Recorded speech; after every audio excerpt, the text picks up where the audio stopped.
వాస్తవాల ద్వారానే మీరు గెలిచామనుకుంటున్నారా? 100%. మీరు అలా అనుకుంటున్నారు, కానీ బయట నుంచి వస్తున్నటువంటి అంశాలు ఏంటంటే మీరు విపరీతమైనటువంటి రిగ్గింగ్ చేశారు, అదేవిధంగా డబ్బులు ఘోరంగా పంచిపెట్టారు. ఓట్లు జరుగుతున్నప్పుడు కూడా, ఓట్లు వేస్తున్నప్పుడు కూడా పక్కకు పిలిచి డబ్బులు పంచినటువంటి నేపథ్యం కాంగ్రెస్ పార్టీకి ఉంది అంటూ కూడా ఈరోజు ఒక అపార్ట్మెంట్లోనే దాదాపు 48 ఫేక్ ఓట్లను పట్టుకున్నారంటే అది ఎంతవరకు కరెక్ట్? ఇదే కాదు, దాదాపుగా ఒక లిస్టే పెట్టి కేటీఆర్ ఈరోజు మీడియా ముందుకు వచ్చారు, ఇన్ని దొంగ ఓట్లు పెట్టి. అసలు ఒక రకంగా చెప్పాలంటే మీరు నిష్పక్షపాతంగా చెప్పండి వెంకట్ గారు, ఈ గెలిపేనా? మీరు కరెక్ట్గా చెప్పండి. రవణ, ఏ గెలుపు అన్న 100% గెలుపు లెక్కనే చూడాల్సి వస్తుంది. ఎలా గెలిచినా కూడా ఓడిపోయినోడు కారణాలు ఎత్తుక్కుంటాడు. ఓడిపోయినోడు ఏదైతే తన ఓటమికి కారణాలు ఎత్తుకొని ఏ రకంగా ఈ యొక్క నెపాన్ని, ఈ ఓటమిని ఎవరిపైన నెట్టేసేయాలనే దానికి కారణాలు ఎత్తి చూపుతారు. సో అది ఎక్కడన్నా కూడా వాస్తవానికి జూబ్లీ హిల్స్ ఎన్నికల సంబంధించి ఓట్లు అనేటి అని కూడా ఎలక్షన్ కమిషన్ చేతిలో ఉంటుంది. ఎలక్షన్ కమిషన్ బీజేపీ చేతిలో ఉంటుందా, కాంగ్రెస్ చేతిలో ఉంటుందా అందరికీ తెలుసు. సెంట్రల్ చేతిలో ఎలక్షన్ కమిషన్ ఉంటుంది. అంటే ఈరోజు ఉన్న పరిస్థితులు మనం చూస్తున్నాం.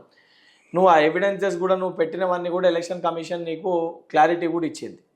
సెకండ్ పాయింట్, జూబ్లీ హిల్స్ ఉప ఎన్నిక ప్రారంభమైన రోజుకెళ్ళి బాబమ్మడిదిలో జోడెద్దులు లెక్క ఇద్దరు కూడా జూబ్లీ హిల్స్ పైన పడి దండయాత్ర చేసే ప్రయత్నం చేశారు కుటుంబ సమేతంగా. హరీష్ రావు గారు రాలేదే, ఎక్కడ కూడా చేయలేదే. బాబా మరుదులు ఇద్దరు చేసారు. తర్వాత హరీష్ రావు గారి తండ్రి గారు చనిపోయిన తర్వాత హరీష్ రావు గారు ఇంట్లో ఉండి ఇంటి దగ్గరికి వెళ్ళి మానిటరింగ్ చేశారు. పీక్ టైంలో ఆయన రాలేకపోయారు, వారు మానిటరింగ్ చేశారు. సరే, కేటీఆర్ ఉండి పదే చెప్పి ఇది కార్కి బుల్డోజర్ కి మధ్యలో జరుగుతున్న ఎన్నిక, ఇది రిఫరెండం గా మీరు భావిస్తారా అని చెప్పి మీ సొంటి జర్నలిస్టులు మా ముఖ్యమంత్రి గారిని అడిగినా కూడా 100% దీన్ని రిఫరెండం గా భావిస్తామని చెప్పి మేము కూడా అదే ఆ సవాల్ని స్వీకరించడం జరిగింది. స్వీకరించి క్లియర్ కట్ గా ఎలక్షన్స్ పోల్ పర్సెంటేజ్ కూడా ఓన్లీ 3-4% పెరిగింది అప్పటికిప్పటికి. లాస్ట్ టైం ఏదైతే గోపీనాథ్ గారు గెలిచినప్పుడు ఏదైతే ఓటింగ్ ప్యాటర్న్ అయిందో సేమ్ ఓట్ షేర్ పోల్ అయింది, ఓ 2-3% మినాయిస్తే. నిజంగానే మీరు అన్నట్టు 1000-2000 మెజారిటీయో నెక్ టు నెక్ వస్తే మీరు అన్నట్టు ఆ అధికారంలో ఉండి ఇది గెలుపా అని చెప్పి మీరు అంటే సార్ నిజంగానే దానికి నేను ఏకీభవిస్తుండే. 24,000 పైచిల్కు ఓట్లు తోటి ఈరోజు నవీన్ యాదవ్ గెలిచిండు.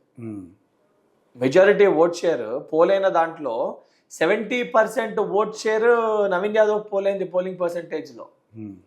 అరే అంత క్లియర్ కట్గా అంత భారీ మెజారిటీ తోటి నవీన్ యాదవ్ గెలిస్తే దాన్ని జీర్ణించుకోలేక తట్టుకోలేక విషం జిమ్మే ప్రయత్నము బీఆర్ఎస్ పార్టీ అండ్ కంపెనీ చేస్తే ఎట్లా?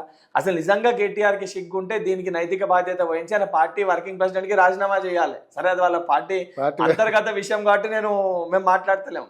ఆయన నైతిక బాధ్యత వహించాలి. ఈ ఓటమికి కారణం నేను అని చెప్పి వహించాల్సిన ఆయన వహించకుండా హరీష్ రావు గారు ప్రయత్నించినా గెలవలేకపోయినామని చెప్పి ఆయన హరీష్ రావు పైన నెట్టేసే ప్రయత్నం చేసిండు.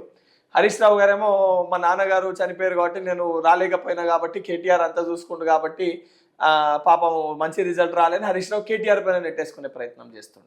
But they are not accepting. ఇప్పుడు ఎమ్మెల్సీ ఎలక్షన్స్ లో మేము ఓడిపోయినాం లాస్ట్ టైం. మేము యాక్సెప్ట్ చేసినాం. అది మేమేం దాన్ని వేరే రకంగా మేము మాట్లాడలేదే.